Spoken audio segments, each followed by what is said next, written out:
Bienvenidos todos a un capítulo más del Incentivo. Hoy comenzamos una gira de entrevistas con expertos en propiedad intelectual, en propiedad industrial, en derecho de las nuevas tecnologías, en protección de datos, en todas las temáticas que son afines al podcast de El Incentivo. Hoy nos acompaña el profesor Nelson Remorino Angarita.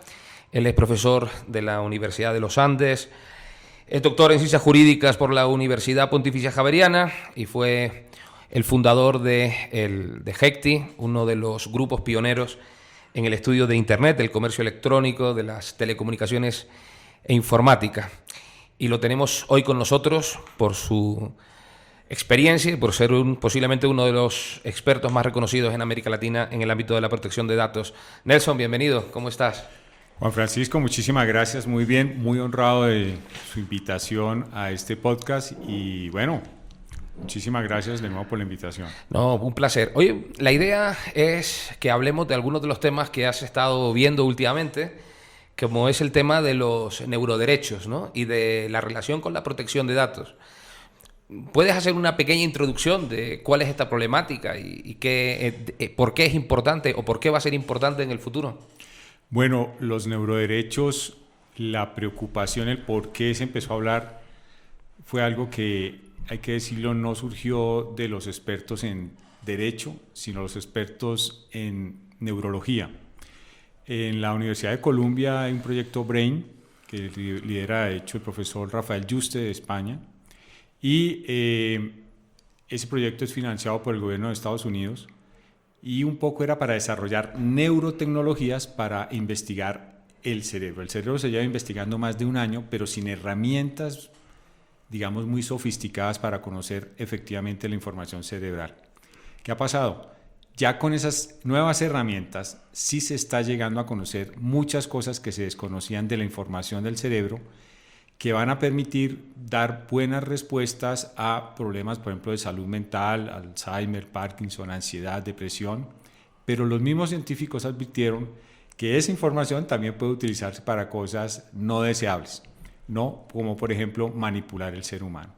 Y ellos llegaron a una reflexión y es, bueno, esto al final es un tema ante todo de derechos humanos, porque estamos abriendo las puertas a caminos de cómo manipular seres humanos o cómo cambiar el ser humano sin que se dé cuenta con tecnologías.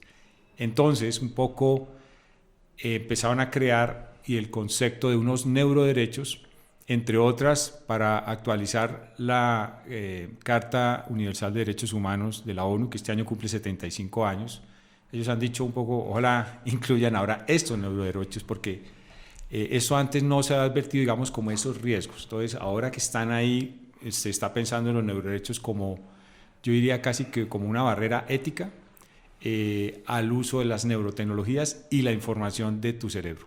Es decir, que los neuroderechos como tal no existen en un derecho positivo, sino que podemos decir que es un derecho en formación. Correcto, sí. Y que serán los nuevos derechos humanos que se incluirán muy probablemente en la Carta.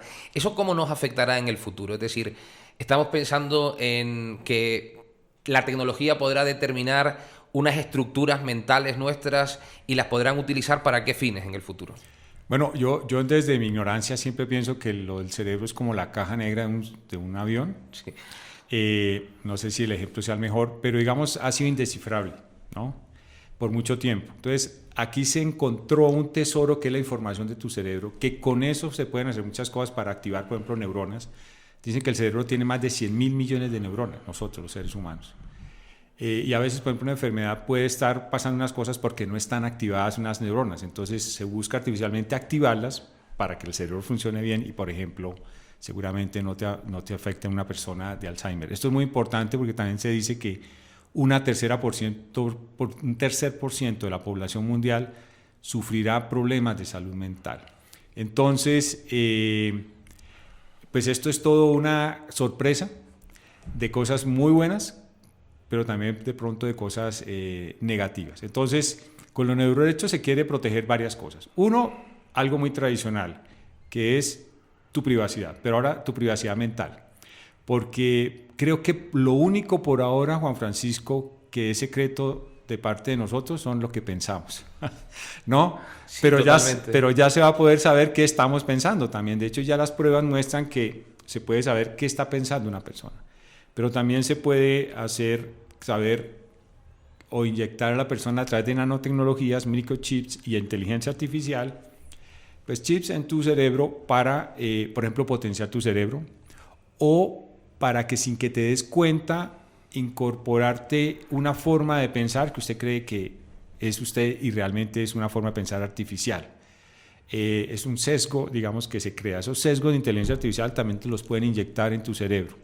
Y algo también muy importante, y con esto termino en ese planteamiento, también el derecho al ser yo, como soy, no que me cambien artificialmente. Ese es un derecho. Fíjese que eso nunca hemos pensado, o por lo menos no se me ha ocurrido, pero escuchando a los científicos hay esa gran preocupación. Es que ya es muy posible que ya no seas tú, Juan Francisco, como naciste, como viniste a esta tierra, sino que te cambien artificialmente. Bueno, son cosas que se están planteando. Es decir, que hasta ahora, si lo piensas, pues en la sociedad esta del espectáculo en la que vivimos y de la imagen, hemos conseguido cambiar el cuerpo, hemos conseguido las operaciones de estética, los embellecimientos artificiales, y ahora vamos a llegar a una fase que puede ser la de la mejora mental, es decir, potenciar absolutamente nuestros sentidos, nuestra inteligencia, nuestra capacidad de relacionarnos. Es lo que llaman los sentidos potenciados, ¿no?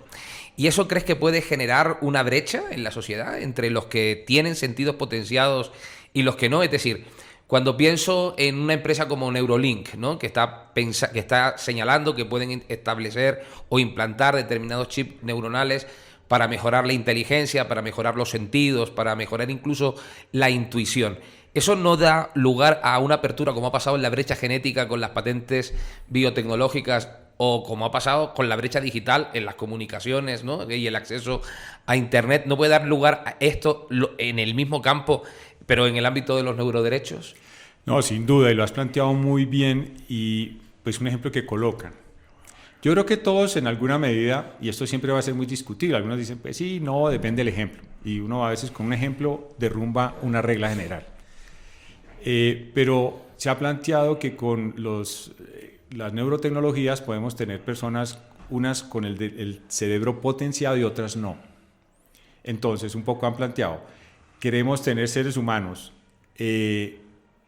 digamos, con cerebro artificial mejorado frente a otros no, es decir, ciudadanos de primera y ciudadanos de segunda desde la perspectiva neurológica, porque el problema, digamos, es que ahí entonces puedes empezar a crear o discriminar dos tipos de seres humanos artificialmente.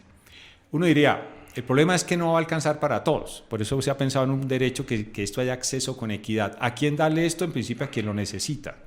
Pensemos cuando las vacunas contra la COVID o el COVID. Bueno, ¿a quién darle primero? ¿Al que tenga recursos o vamos a fijar unos criterios de equidad para que efectivamente tenga todos acceso a él? Pero un poco dice, bueno, potenciemos todos los cerebros, pero de todos. Y no dejemos unos rezagados frente a otros. Porque eso puede crear también, básicamente, un tema de volver a tener seres humanos mejores cerebralmente y otros no, pero creados artificialmente, no por obra y gracia de la naturaleza. Bueno, son cosas que habrá gente que dirá, no, pero a mí me parece maravilloso, otros de pronto no. Esto es algo también en mucha discusión como tal, ¿no? Claro, y eso es un ámbito en el que, bueno, que se planteó igual, como decía antes, ¿no? Con la cirugía estética, o se ha planteado con el tema del acceso a las comunicaciones. Oye, uno de los grandes problemas que uno ve en el ámbito de la protección de datos y en el ámbito de Internet, y ahora verás, intento cuál es la relación que intentaré hacer, es que esos datos tienen un tratamiento y consiguen perfilar nuestra huella digital. Es decir, navegamos en Internet, entramos en Amazon y Amazon termina sabiendo perfectamente lo que te gusta, lo que no te gusta, cuáles son tus preferencias, y terminan haciéndote un perfil de consumidor perfectamente ajustado, es decir, muy cercano a la realidad, ¿no? Lo que los expertos en marketing digital llaman el targeting, ¿no? ¿Esto va a poder ser posible con las estructuras mentales? Es decir, si tenemos unos pensamientos determinados, ¿va a poder ser posible el que se pueda prever lo que vamos a pensar? ¿O se va a poder prever, por ejemplo, qué decisiones o qué opciones políticas vamos a adoptar en función de las decisiones que tomen los gobernantes? Es decir, ¿va a ser una especie de targetización pero en el ámbito de la política o en el ámbito del consumo, mucho más allá de lo que ya existe?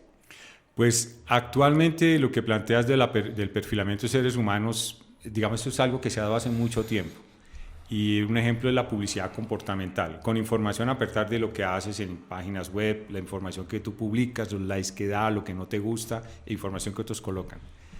Y ahí ya cada vez somos más predecibles solo con esa información. Lo que pasa es que ahora van a entrar una información que está dentro de ti, ¿no? Y ya un poco lo que se ha demostrado en pruebas que se han hecho, hay que decirlo, con animales, es que ya se puede adivinar qué estás pensando. Entonces cada vez vamos a ser más predecibles, entonces con más precisión, ¿no? Entonces aquí hay que tener cuidado con eso, hasta dónde queremos llegar. Siempre la pregunta es si todo lo tecnológicamente posible es socialmente deseable, es como ¿no? Hasta dónde queremos llegar. Porque esto para buenas cosas va a generar pues buenos resultados, pero para malas cosas también. Seguramente alguien estará muy interesado en manipular una población para que, por ejemplo, si usted dice en términos de política, vote en un sentido siempre y no en otro. Y eso es porque te inyectan un chip artificialmente. O pueden saber también con esa información cuál es tu inclinación política, qué te gusta, etcétera, etcétera. Entonces puede ser o artificial o tener información de más precisión para tomar decisiones más acertadas frente a cualquier ser humano. Hay autores que han puesto sobre la mesa algunos peligros, ¿no? Uno de los peligros tiene que ver con el derecho penal, en el sentido en el que si la ciencia llega a determinar con cierta claridad cuáles son nuestras estructuras mentales y nuestra forma de pensar, pues los procedimientos judiciales podrían cambiar, porque bastaría una prueba pericial de carácter neurotecnológico pues, para poder determinar la culpabilidad o la inocencia de alguien, ¿no? ¿Tú crees que esto realmente va a poder tener algún efecto, que se podrá llegar a estos extremos, o que los sistemas judiciales se mantendrán muy ajenos a esto en el futuro? Pues bueno, en esto siempre Hollywood se adelanta, ¿no? Hay películas en ese sentido. Yo creo que estas pruebas y todo esto va a ser seguramente en un futuro evidencia, pero no sé si plenas pruebas. Siempre en esto hay un margen de error, ¿no? Como tal. Pero seguramente a medida, estamos en una etapa todavía de crecimiento de estas tecnologías y los resultados. Digo, estamos en lo que dicen los científicos, ¿no? Pero yo creo que cuando esto se vaya perfeccionando y sea más de acceso al público, seguramente va a ser un medio de prueba que en algunos casos va a ser útil, pero hay que esperar cuando esto sea de acceso al público, sea masivo y haya suficientes pruebas, a propósito de pruebas, para que tenga un grado de certeza razonable para efectivamente tenerse como una prueba seria en un proceso para llegar a una conclusión X o Y, ¿no?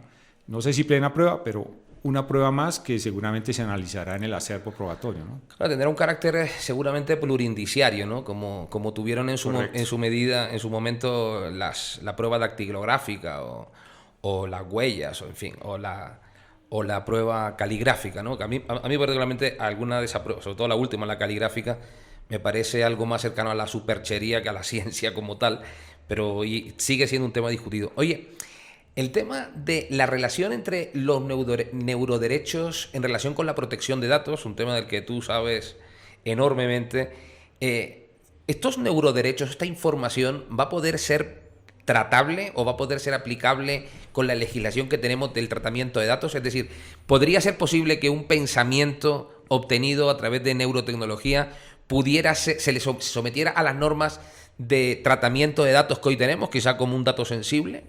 Pues mire, actualmente uno podría decir que los datos relacionados con la información del cerebro son información sensible.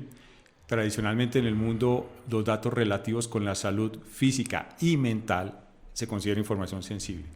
Lo que pasa es que cuando se redactaron estas normas nunca se pensó a llegar a esta información, que realmente es como la más secreta de una persona. Yo diría que siguen siendo sensibles jurídicamente, pero yo creo que sobre ellas debe haber una protección mucho más especial, una, digamos, responsabilidad reforzada, porque realmente es una información que, primero, cuando se redactaron estas normas, no se pensó que iba a llegar a tener ese tipo de información. Se pensó en otras categorías, pero esta sí va a impactar, digamos, a la columna vertebral del ser humano. O sea, el cerebro dicen que es el órgano más importante del ser humano, que entre otras determina cómo se comporta, cómo es una persona. Entonces, seguramente alguien va a decir, no basta clasificarlo como dato sensible, sino casi que como un dato súper sensible, si queremos mirar así. No, esto es como un descubrimiento, como alguien comparaba, como cuando se descubrió la energía nuclear. Bueno, ¿ahora qué hacemos? ¿No? Que, ¿no? Pensamos en energía, pero no estaba en ese momento. Y llegó la energía nuclear y bueno. Entonces seguramente con esto va a haber esas reflexiones, ¿qué hacemos? Y qué cuidados tener. Pero finalmente es información sobre un ser humano y como tal es un dato personal. Fíjate que a mí hay un tema de estos que me parece realmente curioso, y es el hecho de la poca conciencia que tenemos, ¿no? sobre cómo otorgamos con tanta facilidad nuestros datos, ¿no? Porque nos permiten hacerlo, porque es más cómodo, porque nos permiten mayor accesibilidad a sitios, pero muchas veces no somos conscientes de esta realidad. Yo recuerdo hace no mucho tiempo que en un gimnasio que me matriculé por prescripción médica, no por gusto personal, me pedían la huella dactilar para acceder, la huella dactilar, y yo me negué y me miraron como si fuera un extraterrestre realmente, ¿no? Yo pensaba, pero ¿cómo voy a dejar yo mi rastro digital con mi huella? ¿Qué hago? Luego me cambio la huella si ese tratamiento, si por algún motivo ese tratamiento no es correcto, ¿no? Eso lo estamos viendo actualmente pues en muchos ámbitos, ¿no? Cuando uno abre el navegador, pues el navegador de un celular, pues te solicita acceder al teléfono, ¿no? Y todo el mundo acepta, pues porque básicamente, bueno, pues le resulta muy cómodo, ¿no? ¿Qué riesgo hay de que esto ocurra con cuestiones mucho más sensibles como las estructuras mentales, ¿no? Como nuestros pensamientos, ¿no? Si mañana nos dijeran a nosotros, bueno, con un chip en la cabeza vas a poder encender las luces de casa, abrir la puerta, manejar dispositivos, obtener datos de tu tensión o de tu glucosa en sangre, en fin, y todo eso se almacena en una nube, ¿no? En una nube que, en fin, que podrá tener la responsabilidad que tiene y podrá tener la seguridad que tiene, pero claro, ¿qué tan seguros vamos a poder estar de ello? No, ese riesgo de inseguridad siempre está latente. O sea, aquí cuando aparece una nueva tecnología usualmente se habla de esa expresión de vino viejo en botellas nuevas. Es decir, las preocupaciones de siempre, pero en nuevos contextos y con otros retos. Aquí, pues es que se va a acceder, si hay un incidente de seguridad sobre información, la neurodata, llamémoslo así, pues bueno, es una información muy, muy, muy delicada que en manos de alguien que la utilice indebidamente, pues puede afectar a muchas personas, ¿no? Yo creo que esta información va directamente muy cercana a la dignidad humana. Claro. Entre otras porque te van a cambiar como ser humano. O sea, ya... Y no solo cambiar, sino que te podrán predecir incluso, ¿no? Sí, bueno, predecir y... Sí, desde luego. Entonces, más de lo que ya nos predicen, ¿no? Más de lo que ya somos predecidos. Claro, yo siempre... Creo que alguna vez me lo has escuchado, ¿no? Cuando he dicho eso de que, bueno, ¿quién te conoce mejor, no? Si Amazon o la DIAN o la oficina de impuestos de cualquier país, pues sin lugar a dudas es Amazon, pues porque le das más datos, ¿no? De las oficinas de impuestos, de la DIAN colombiana, de la Agencia Tributaria Española, uno se esconde, pero de Amazon no, uno lo regala todo porque se siente cómodo, ¿no? Sin ser muy claro de el alcance tan absolutamente enorme pues que ellos tienen, ¿no? Claro, cuando uno lo piensa en el ámbito político, por ejemplo, en el ámbito político me parece que el riesgo es absolutamente enorme, ¿no? Porque si ya hoy, con los datos que tenemos, existe el perfilamiento, pues todavía más, ¿no? Hay un tema que, puesto en relación con esta situación, y creo que puesto en relación con los neuroderechos, todavía es más preocupante, que es el Internet de las cosas, ¿no? El Internet of Things. Muchos tenemos en casa todo domotizado porque nos resulta muy, muy cómodo, nos resulta muy agradable, pero en realidad tenemos a unos aparatos en casa que nos están escuchando 24 horas al día todo lo que hacemos, ¿no? Y es verdad que hay una cierta seguridad, pero claro, esos datos que a nivel de seguridad con la red 5G, cada uno de esos aparatitos es una puerta de entrada y por tanto la seguridad va a ser más débil, aunque siempre hay una lucha entre seguridad y medidas de seguridad. Claro, si uno lo une, toda esa data, por decirlo así, la une con los datos más íntimos, que son los datos cerebrales, pues claro, la combinación puede ser explosiva, ¿no? ¿Qué valor económico puede tener eso, Nelson? No, el valor económico sin duda es invaluable, a propósito.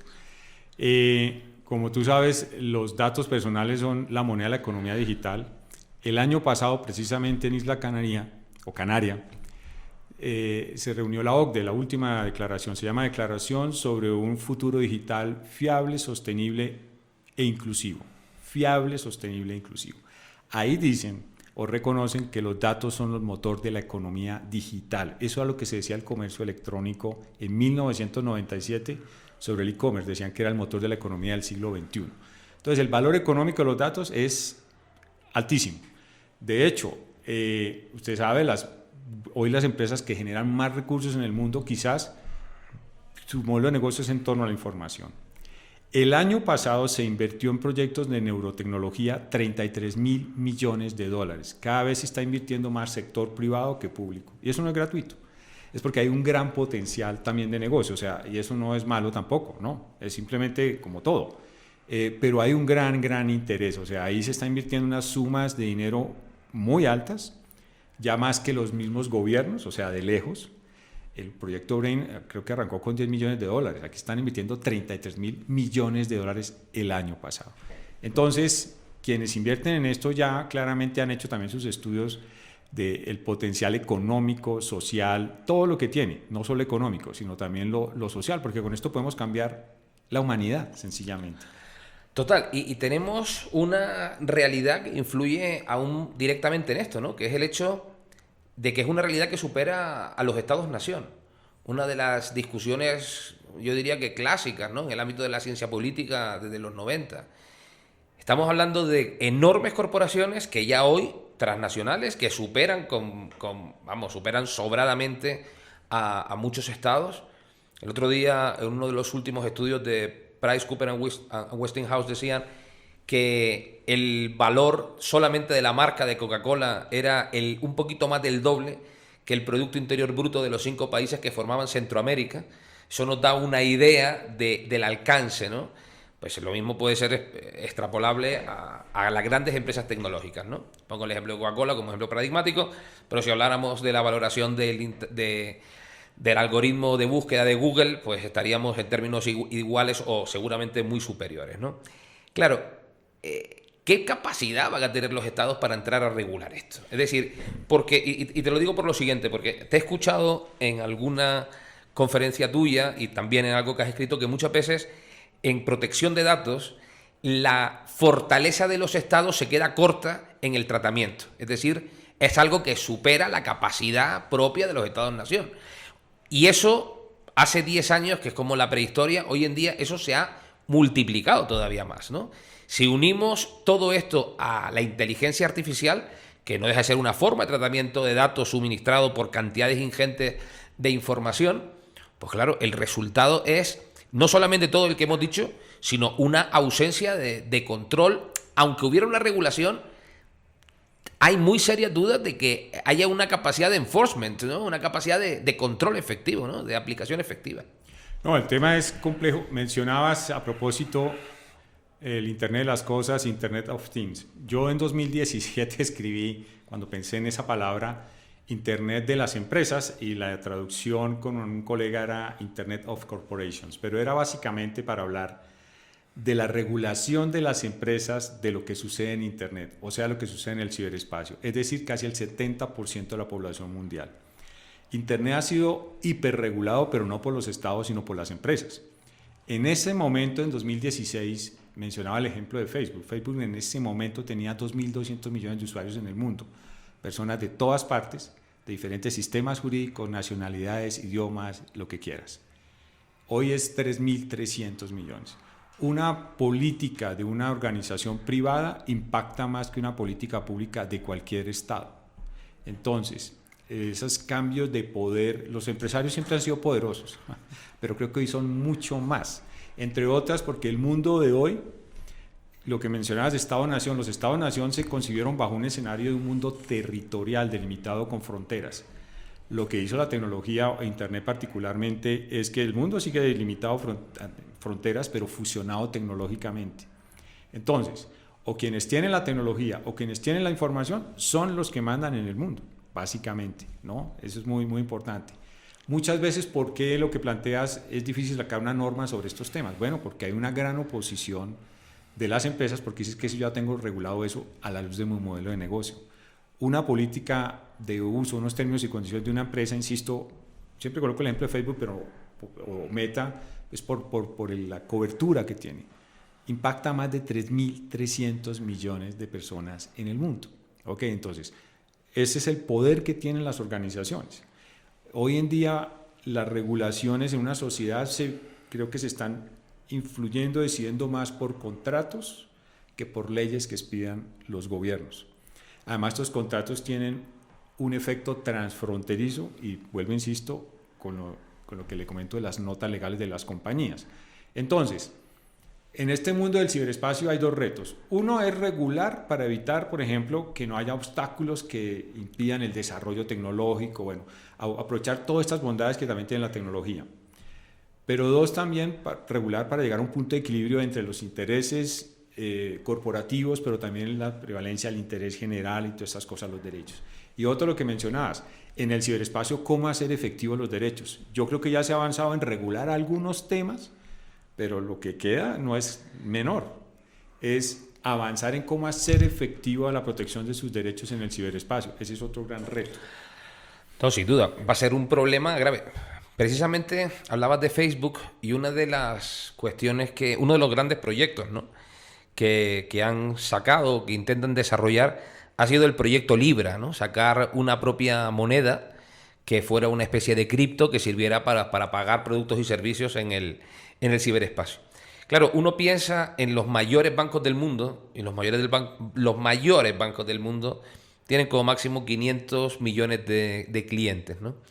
Facebook tiene 3.300. De tal manera que en una cripto en la que que sería una moneda digital no respaldada por los estados, pero que generaría una confianza como título representativo más que suficiente o incluso superior. Vamos, basta pensar que de qué se fiaría más, si del peso argentino o de la libra respaldada por Facebook. Pues sin lugar a dudas todos nos fiaríamos más de Facebook, ¿no? Y esto está generando una discusión en el sector financiero enorme, ¿no? Enorme. Porque claro, si Libra se convierte en una realidad, pues básicamente todos esos recursos que constituirían el valor real de Libra, pues saldrían de los sistemas bancarios tradicionales, ¿no? Y claro, la pérdida económica del sistema bancario tradicional sería enorme, ¿no? Últimamente, esta es una discusión que en el ámbito del derecho financiero parece que está vigente, pero se decía que había países, como en el caso de Estados Unidos, que si eso fuera así, podría caer, en términos optimistas, hasta 3 puntos del PIB estadounidense, ¿no? Que no es ninguna broma en un gigante de ese tipo, ¿no? No, sin duda. Y mencionabas no solo la capacidad que tienen estas redes sociales digitales de usuarios, sino que ahí también ya están también las empresas, porque en las redes sociales digitales es donde más se hacen negocios masivos, ¿no? Entonces, fíjese, por ejemplo, Facebook. Si no estoy mal, Facebook el año entrante cumple 20 años. Es decir, está llegando a un impacto en 20 años en la economía que no han logrado los bancos en siglos. Total. ¿Ves? Esos son los cambios. Total. Entonces, claro, eso genera los típicos retos y seguramente van a cambiar las cosas. Es que ya están cambiando, de hecho, pero el poder que tienen es enorme. Yo veo en su futuro seguramente la banca subiéndose al bus de las redes sociales digitales como Facebook y esas cosas. Bueno, yo creo que algo de eso está pasando en la fusión. Por ejemplo, uno de los brokers online, ¿no? Pues si algo ha delimitado lo que tú decías de la eliminación de las fronteras, son los servicios financieros, ¿no? Yo recuerdo cuando era muy jovencito, hace ya unos cuantos años, que intentaba invertir en bolsa mis pequeños ahorros, que aquello era una locura, porque había que pagar comisiones, era por teléfono, uno tenía que mirar la información financiera en los periódicos, obtener información era complicado, ¿no? Hoy los grandes brokers internacionales como eToro, eToro es un broker que en realidad es una red social en la que todos los inversores comparten, hacen sus pronósticos, entregan información, uno puede opinar, uno puede darle me gusta, es decir, y hay una actividad. Pero no solamente eso, sino que uno puede adquirir acciones pues prácticamente en todos los mercados del mundo, a tiempo pues prácticamente real. Mientras el mercado esté abierto, uno puede hacerlo. Y si no está abierto, pues puede dejar la orden para que nada más que abra a las 8 de la mañana conforme a la hora local, pues empiece a cursarse la orden, ¿no? Y por tanto se adquieran las acciones. Es decir, que esa dilución, por decirlo de alguna manera, de las fronteras en el servicio financiero se ha pasado, ¿no? A mí hay una frase que me gusta repetir, que es que cuando Marx dijo aquello de obreros del mundo unidos, los únicos que le hicieron caso fue la patronal financiera, ¿no? Porque fueron los bancos los únicos que realmente se unieron, y en esto se demuestra, ¿no? La finalidad que vamos a tener o la importancia de los datos en ese sector, ¿no? Es crucial, no solamente en el sector de las telecomunicaciones o de las redes sociales, sino en el sector financiero, ¿no? ¿Cómo va a afectar eso? ¿Cómo nos va a afectar esa capacidad de análisis o de perfilamiento en sectores específicos como ese, donde el conocer tu capacidad de ahorro o tus gustos son tan importantes, ¿no? No, y eso ya está sucediendo, sobre todo el sector financiero hace tiempo viene perfilando, lo que pasa es que cada vez puede perfilar con más precisión, ese es el tema, más precisión, y cada vez más los clientes aprecian un servicio a la medida. Yo puedo darte un servicio a la medida en la medida en que te conozca más. Entonces, si tengo y además más le damos los datos alegremente, ¿no? Sí, bueno, mira, aquí estos mayores riesgos generan mayores responsabilidades. Esto no es solo un problema o un reto de los bancos o de los responsables de tratamiento, del Estado, de empresas, sino también de los usuarios. Hay que ser conscientes de que pues estamos entregando algo que pronto para nosotros no es más valioso, pero para ellos sí, y saben utilizarlo, ¿no? Sí, claro. Entonces, esto hace básicamente que quien tenga más información hoy en día seguramente va a aumentar sus niveles de poder. Ahorita un poco lo que se quiere con la regulación bancaria es más esto de datos abiertos y todo acceso a la banca. ¿Por qué? Pues básicamente para tener mejor información, para, digamos, llegar con mejores servicios más precisos. Esta mañana a propósito de comentario ahorita, esta mañana gasté, Juan Francisco, 3 horas hablando con un banco para hacer un pago, una transferencia a un banco en México, BBVA Colombia, para hacer un pago, una transferencia a un amigo en BBVA México. Entonces mira el tema, vaya a la página web, inscriba la cuenta, ya la inscribí, pero al final no puedes hacer todo digitalmente si no tienes que hacer una llamada, ¿no? 3 horas perdí en eso y no pude hacerlo. La llamada es para ver cómo se cobra la comisión por el servicio. Pero eso que están haciendo aún, eso ya no lo están haciendo otras empresas que ya están más avanzadas que los bancos. Básicamente eso le cuesta cero, haga la transacción, ¿no? Entonces vuelvo al tema que los bancos tienen que cambiar su modelo de costos, donde van a impactar con cobro porque otros lo están haciendo gratis. Claro. Y el cliente cuando detecta eso se va para donde es gratis y prestan mejor servicio y más expedito. 3 horas y no lo logré. A pesar de que me atendió un ser humano como asesor muy profesional, muy diligente, pero la plataforma está diseñada de una manera en que tengas que llamar para negociar y cobrarte una comisión. O sea, si quiere cobrar la comisión, pero evíteme la llamada y pérdida de tiempo, por ejemplo. Fíjate que a eso se está produciendo en ese ámbito algo que ha sido ya tradicional casi en el ámbito de Internet, ¿no? Que es como las dos velocidades, ¿no? Una banca tradicional, muy antigua, muy pegada al usuario tradicional, y una banca más nueva, todo lo que tiene que ver con fintech, ¿no? Que empezó prácticamente con PayPal, que ya tampoco es tan nueva, ya tiene sus años, pero que ya está consolidada, hasta fintech relativamente nuevas que permiten hacer esto de una manera más rápida y más cómoda, como Global 66, ¿no? En el que incluso ahora se ha puesto muy de moda porque es el patrocinador del Bayern de Múnich, ¿no? Claro, la diferencia de la confianza. Decía Joaquín Garrigues, el famosísimo mercantilista español, que el sector bancario era un castillo de naipes construido sobre un piso de arena. Es decir, la confianza es lo fundamental. Del momento en el que se mueve, se acabó. Y la diferencia entre los bad improvers, ¿no? Los mal adaptados a los bien adaptados. Y esto lo estamos viendo en Bogotá, en el que se cierran continuamente oficinas de banca a las que solamente acuden personas mayores, prácticamente solo acuden personas mayores. La gente más joven, ya no hablemos la gente jovencísima, ¿no? La gente que rondamos los 50 años, más o menos, todavía ya estamos adaptados, ¿no? Y la gente más joven no quiere ni siquiera aparecer por ahí. Pero la gente que es una generación anterior a la nuestra, esa gente le cuesta, ¿no? Y quiere tener la seguridad de verle la cara a alguien, de hacer a alguien. Pero es una velocidad más lenta que la gestión de los servicios financieros completamente digitales, ¿no? En las que tiene que ver con la propia identificación, con la propia regulación, con la propia explotación y adquisición de servicios en la red, ¿no? Yo puedo vivir en Colombia, pero adquiero un producto en España, en México o en Estados Unidos y quiero mandar dinero o realizo actos de inversión, ¿no? Muchos colombianos invierten en depósitos como Interactive Brokers en Estados Unidos y todos los meses envían cantidad de dinero, ¿no?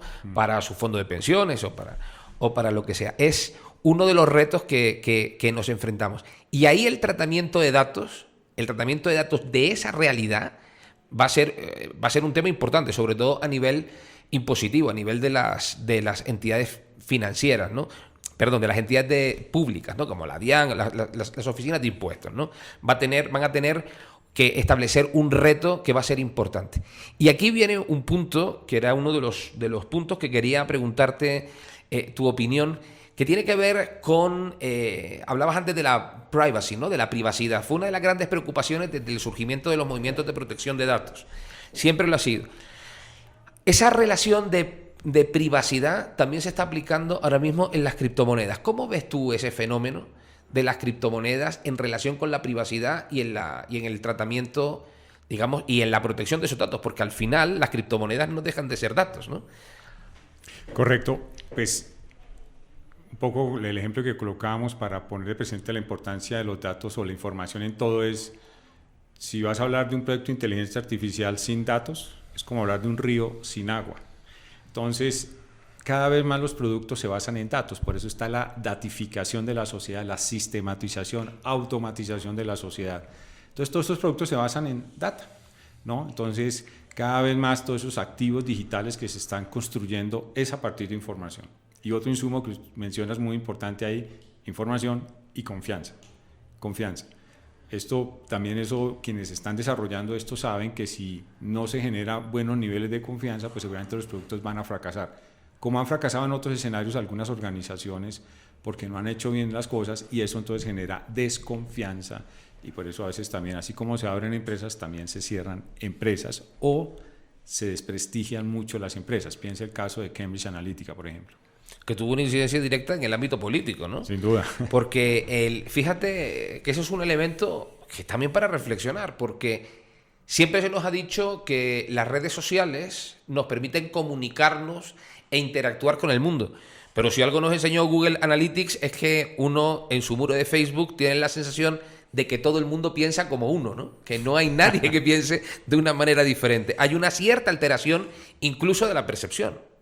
No, ahí un poco, aquí hablábamos de que podemos ser manipulados. Bueno, ya somos manipulados. Sí, claro. O sea, en redes y esto ya básicamente, claro, estas son cosas que uno a veces como ciudadano no se da cuenta que lo están manipulando por la información que le están haciendo llegar, que leas, lo que no leas.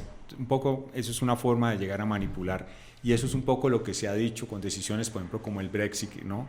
O elecciones en Estados Unidos y todo. ¿Qué mensajes llegar? Pero al final es algo no al azar, es algo selectivo para que o votes por este candidato, si ya tienes decidido, ya saben que se va a votar por él, pues para que no cambie de opinión, pero para los indecisos dale una información para que voten por el otro candidato. Todo está fríamente calculado, como dicen por ahí, no es el azar, simplemente es manejo de información inteligentemente para unos propósitos u otros, ¿no? Claro, y eso va a ser el reto, que cómo controlarlo o al menos cómo eliminarlo. El otro día había dos estudios que me llamaban la atención. Uno de ellos era del Instituto de la Juventud Alemana, del ministerio, de uno de los ministerios, del Ministerio de Educación alemán, en el que ya daba una cierta alerta, ponía una cierta alerta en Alemania sobre los índices de depresión de los chicos entre 14 y 19 años, y algo más acentuado en las mujeres que en los hombres, en los chicos en las chicas que en los chicos, en relación a la percepción de la belleza que tenían de ellos mismos, ¿no?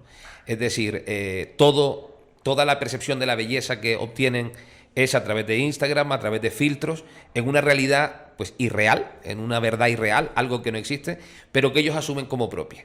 Y al comprobar que eso no es verdad, pues surge una cierta frustración consigo mismo, ¿no? Esto es algo que ya está teniendo un impacto en la salud pública y que Alemania se está planteando establecer una política pública al respecto. El problema es, claro, cómo se controla eso, ¿no? Y la segunda cuestión, que también da para reflexionar, es las fake news, ¿no? Una de las cosas, de las políticas que ha intentado poner Facebook es el tema de intentar controlar cuentas cuando hay noticias abiertamente falsas, es decir, cuando se hacen campañas de desinformación, ¿no? El problema vuelve a ser el mismo, ¿no? ¿Cómo podemos controlar eso, ¿no?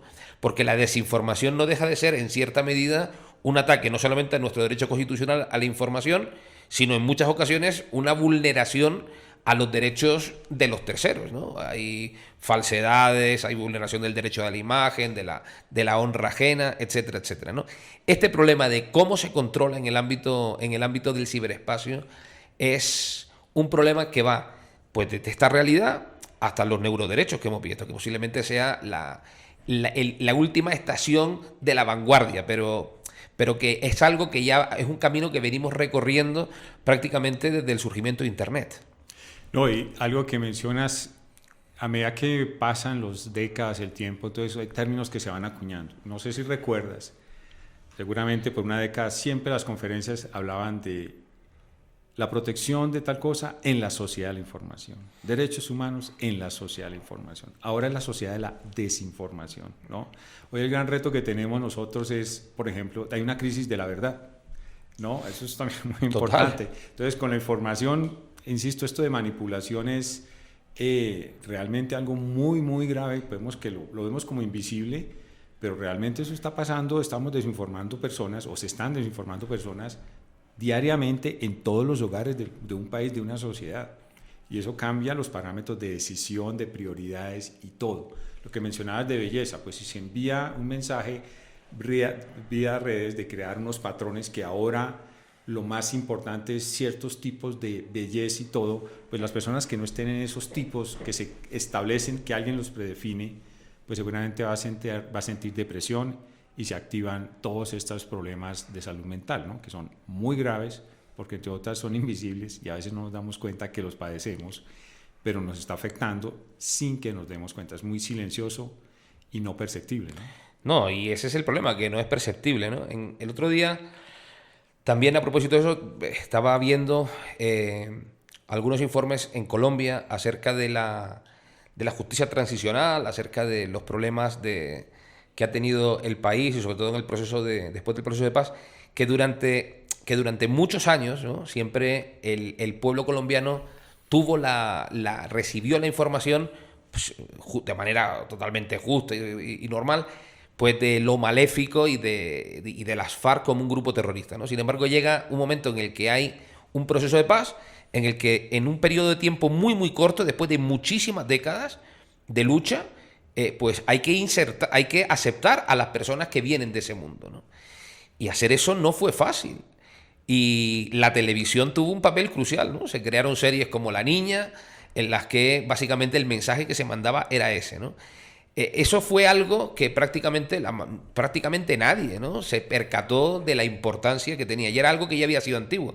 En Estados Unidos, cuando se necesitaban bomberos, salían series de televisión de bomberos prácticamente impulsadas por el gobierno, ¿no? Para que bueno, hubiera esas fortalezas. Es decir, que esa manipulación en cierta medida ha existido siempre. El problema es que ahora tenemos muchos más medios, tenemos una proyección que ya no es nacional, sino que es una proyección global y que, bueno, vamos a ver cómo lo regulamos, ¿no? Cómo podemos al menos afrontarlo. Al menos con el tema de las fake news no parece que haya sido posible, ¿no? Y estamos en ese reto día a día. No, y una realidad también que conoces muy bien es que dentro de la realidad es que en el mundo hay más celulares que seres humanos, que cada vez más hay tecnodependencia, que cada vez más la mayoría de la ciudadanía no escucha radio ni ve televisión, sino va a redes sociales digitales. Entonces, pues eso facilita un poco hacer estas manipulaciones y esas narrativas que se colocan. porque como has visto a partir del tiempo, los que antes eran buenos hoy son malos y ahora los que eran malos hoy son los buenos. Y seguramente es un ciclo, pero ahí se va engañando la gente. Por eso cada uno, ojalá nos formáramos una capacidad de ser muy autocríticos frente a lo que recibimos, porque un reto que tiene la sociedad es cómo filtrar, depurar ese bombardeo de toda la información que llegue, ojo, de todos lados. De todos lados. De todos lados. Pero cómo saber que no te están engañando es algo... Sí, que... solo parece posible mediante el desarrollo del espíritu crítico, pero eso que dices es muy cierto, porque da la sensación, en casi cualquier ámbito, no solo el político, incluso el cultural o el deportivo, donde hay unos que son muy buenos y otros son muy malos, ¿no? Como en las películas del oeste, ¿no? Donde unos eran muy buenos, los vaqueros eran muy buenos y los indios eran muy malos, cuando en realidad era casi al revés, ¿no? Cuando no había unos malos malísimos ni unos buenos buenísimos, era una dicotomía maniquea un poco pasada, pero eso está pasando, ¿no? en este entorno digital. Pues Nelson, yo creo que ha sido una conversación interesante. Por aquí creo que hemos pasado ya los 3/4 de hora y creo que hemos abarcado un poco los temas que queríamos tratar. Bueno, Juan Francisco, muchísimas gracias por la invitación y qué grato conversar con vos. No, te agradezco enormemente que hayas venido. Y nada, cualquier cosa, sabes que este es un espacio que siempre estará abierto. Muchas gracias. Bueno, gracias y hasta pronto.